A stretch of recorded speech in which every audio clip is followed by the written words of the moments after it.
Sleeper ट्रेनें आ रही हैं 100 से ज्यादा। दावा है कि भारतीय रेल का पूरा हुलिया बदल जाएगा। आप कहेंगे क्या भाई, पहले तो 20-20 घंटे देर चलने वाली ट्रेन का तो कुछ हो नहीं रहा, यहां फ्लाइट पर फ्लाइट कैंसिल हो रही हैं और आप वंदे भारत का झुंड पटरी पर लाने की बात कर रहे हैं। बॉस, मैं भी मानता हूं कि ये समस्या तो है और समस्या विकराल है, लेकिन समस्या को देखने का दो तरीका है। पहले तरीका है कि समस्या का कोई टेम्पररी इलाज करो और उसका ढिंडोरा पीटो। दूसरा है कि समस्या को गंभीरता से टैकल करो और उसे खत्म ही कर दो।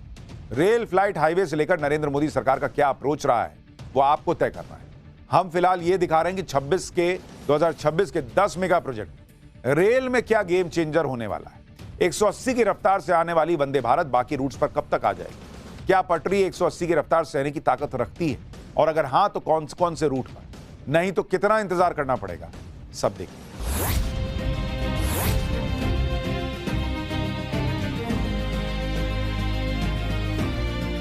रेलवे सेफ्टी के कमिश्नर ने भी वंदे भारत स्लीपर की जांच कर ली है। 180 किलोमीटर प्रति घंटे की रफ्तार से दौड़ती ये ट्रेन कितनी स्मूथ है, इसे इस वीडियो से भी समझा जा सकता है। इतनी तेज स्पीड के बावजूद पानी की एक बूंद नीचे नहीं गिर रही। वंदे भारत स्लीपर, उसका कंप्लीट ट्रायल, टेस्टिंग, सर्टिफिकेशन पूरा हो गया और पहला रूट गुवाहाटी से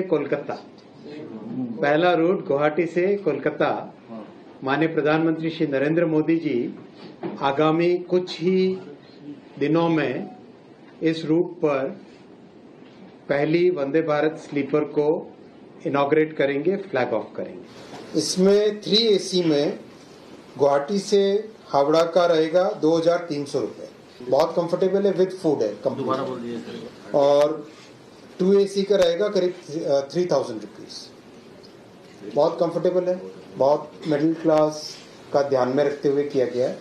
फर्स्ट AC का 3600। Vande Bharat sleeper train AC first जो है वो सबसे ज्यादा प्रीमियम है और आरामदायक है। आप देखिए किस तरह से मैं इस कूप में एंट्री करती हूँ। यहाँ पर 2 पैसेंजर्स जो है वो ट्रैवल कर सकते हैं। इस तरह से आप अंदर जब कूप में एंट्री करते हैं, आप इन दरवाजों को इस तरह से लॉक कर लीजिए, तो यानी एक घर जैसा पूरा आराम जो है वो आपको यहाँ पर मिलेगा। अब आपको धीरे धीरे ये तस्वीरें हम आपको दिखाते हैं कि ऊपर आप देखिए कितना वेल डिजाइन है। यहाँ पे जो लाइट्स हैं वो लगाए गए हैं। इसके अलावा ये सबसे ज्यादा प्रीमियम और आरामदायक है क्योंकि भारतीय रेलवे ने सबसे उन्नत और long distance overnight high speed sleeper सेवा का ये बहुत बड़ा एक हिस्सा है, जिसमें पारंपरिक ट्रेनों की तुलना में यहाँ पर बहुत ही बेहतर सुविधाएं जो है वो दी गई हैं। ये छोटा केबिन जो आप देख रहे हैं, इसमें सबसे ज्यादा जिन लोगों को प्राइवेसी चाहिए होता है उनके लिए बहुत ही बेस्ट ऑप्शन होगा। बर्थ आप देखिए कि यहाँ पर जो कुशनिंग की गई है वो काफी अच्छी है, पहले से सीट्स और भी ज्यादा चौड़े हैं, आरामदायक है। हर बर्थ पर आप देखिए कि किस तरह से चार्जिंग सिस्टम जो है वो आपको यहाँ पर नजर आ रहा होगा। रेलवे सूत्रों के अनुसार ये ट्रेन हफ्ते में 6 दिन नियमित रूप से चलाई जाएगी। वंदे भारत स्लीपर ट्रेन सिर्फ एक नई ट्रेन नहीं, बल्कि भारतीय रेल के भविष्य की झलक है। नए साल में जब ये ट्रेन पटरी पर उतरेगी, तब दिल्ली से हावड़ा का सफर सिर्फ एक यात्रा नहीं, बल्कि एक यादगार अनुभव बनेगा।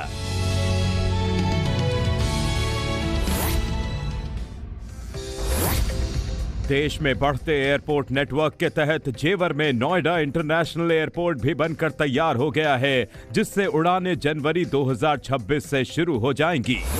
1300 हेक्टेयर में फैले हुए इस प्रोजेक्ट को पब्लिक प्राइवेट पार्टनरशिप यानी PPP मॉडल के तहत डेवलप किया जा रहा है। ये भारत का सबसे बड़ा हवाई अड्डा बनने जा रहा है।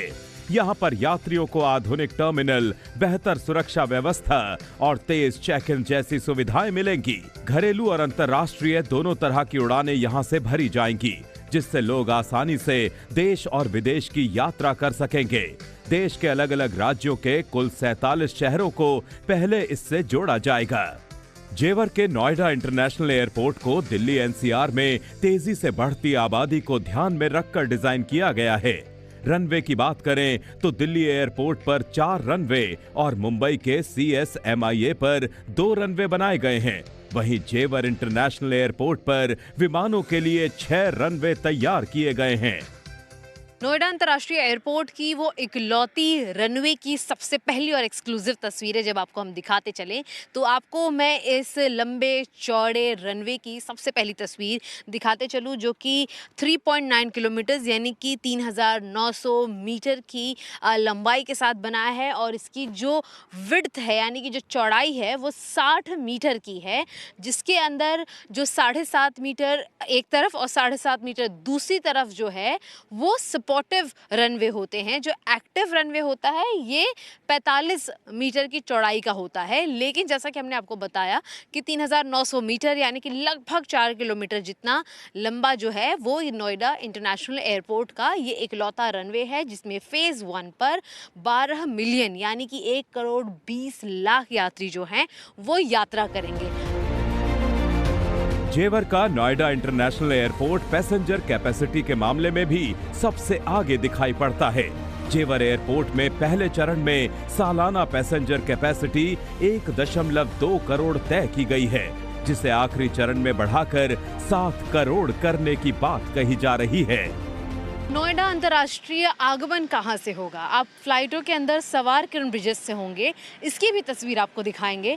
फिलहाल मेरे पीछे जो आप एक ब्रिज देख पा रहे हैं, ये अगर आप फ़्लाइटों में हमेशा ट्रैवल करते हैं तो आप आसानी से समझेंगे कि ये आपको टर्मिनल से कनेक्ट करते हुए आपकी फ़्लाइट तक पहुंचाता है। और उसी के साथ साथ मैं आपको बताते चलूँ, कुल ऐसे जो हैं 10 ब्रिजेस तैयार किए गए हैं नोएडा अंतर्राष्ट्रीय एयरपोर्ट पर। यहाँ से आपको बसेस मिलेंगी फ़्लाइट तक बोर्ड करने के लिए, या फिर फ़्लाइट से उतरने के बाद, लैंड करने के बाद आप इन गेट के ज़रिए जो है अंदर एंट्री करेंगे और इन टर्मिनल्स पर पहुंचेंगे।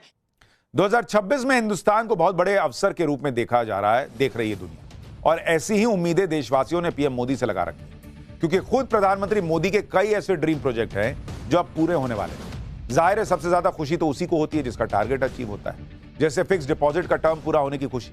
जिसका पैसा होता है उसे ही सबसे ज्यादा खुशी होती है, बाकी का तो हो सकता है कि मुंह लटक जाए कि अरे दोगुना हो गया इसका पैसा। ऐसा ही पॉलिटिक्स में भी कई बार होता है। इसी हिसाब से 2026 बहुत अहम साल है नरेंद्र मोदी और उनके मंत्रियों के लिए, क्योंकि इसी साल में कई ऐसी परियोजनाएं पूरी हो रही हैं जिन्हें सुनकर या देखकर सबके सवालों का जवाब मिल जाएगा कि मोदी ने 3 टर्म में किया क्या। उत्तर प्रदेश में तो और भी बड़ा गेम चेंज होने वाला है। मेरठ से प्रयागराज तक बन रहे गंगा एक्सप्रेसवे का काम लगभग पूरा हो गया है। करीब 594 किलोमीटर लंबे इस एक्सप्रेसवे का शुभारंभ 15 जनवरी के बाद पीएम नरेंद्र मोदी कर सकते हैं। इसके बनने से मेरठ से प्रयागराज का सफर 6 घंटे में पूरा हो जाएगा। अभी इस सफर को पूरा करने में 10 से 12 घंटे लगते हैं। यूपी के अधिकारियो94 के मुताबिक एक्सप्रेसवे का निर्माण कार्य लगभग पूरा हो गया है। जल्द ही ट्रायल रन शुरू किया जाएगा। मेरठ से प्रयागराज तक के 594 किलोमीटर लंबे एक्सप्रेसवे पर कुल 1498 बड़े स्ट्रक्चर हैं। गंगा एक्सप्रेसवे को बनाने में करीब 7,742 करोड़ रुपए का खर्च आया है। एक्सप्रेसवे का निर्माण कार्य 4 चरणों में किया गया है। पहले चरण का निर्माण कार्य 1,746 करोड़ रुपए में आरबीआई इंफ्रास्ट्रक्चर डेवलपर्स ने किया है। वहीं 3 पैकेज का निर्माण अडानी एंटरप्राइजेज ने किया है। दूसरे पैकेज की लागत 1,720 करोड़, तीसरे पैकेज की 2,177 करोड़ और चौथे पैकेज की लागत 2,099 करोड़ रुपए है।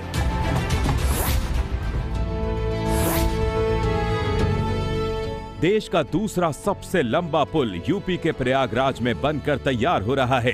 प्रयागराज में गंगा नदी पर बन रहे 6 लेन पुल का काम तेजी से चल रहा है।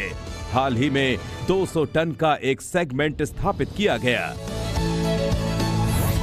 1,947 करोड़ रुपए की लागत से बन रहे इस 9.9 किलोमीटर लंबे पुल का 85% से अधिक निर्माण पूरा हो चुका है। 67 पिलर पर टिके इस पुल के 2026 तक पूरा होने की उम्मीद है।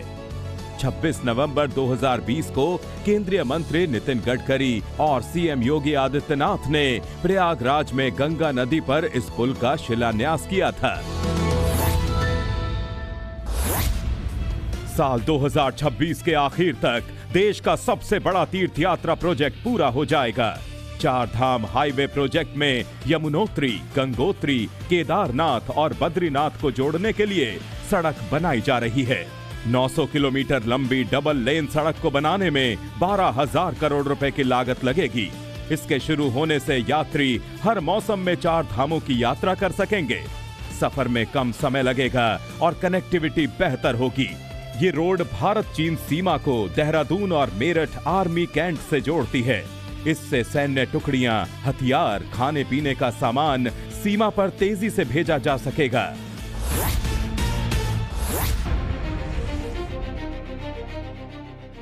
भारतमाला योजना के तहत बना दिल्ली देहरादून एक्सप्रेसवे दिल्ली, उत्तर प्रदेश और उत्तराखंड को जोड़ेगा।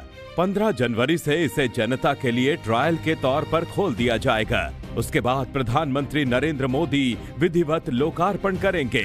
नई दिल्ली के अधिकारियों द्वारा दिल्ली से देहरादून तक पूरे मार्ग का निरीक्षण किया जाएगा।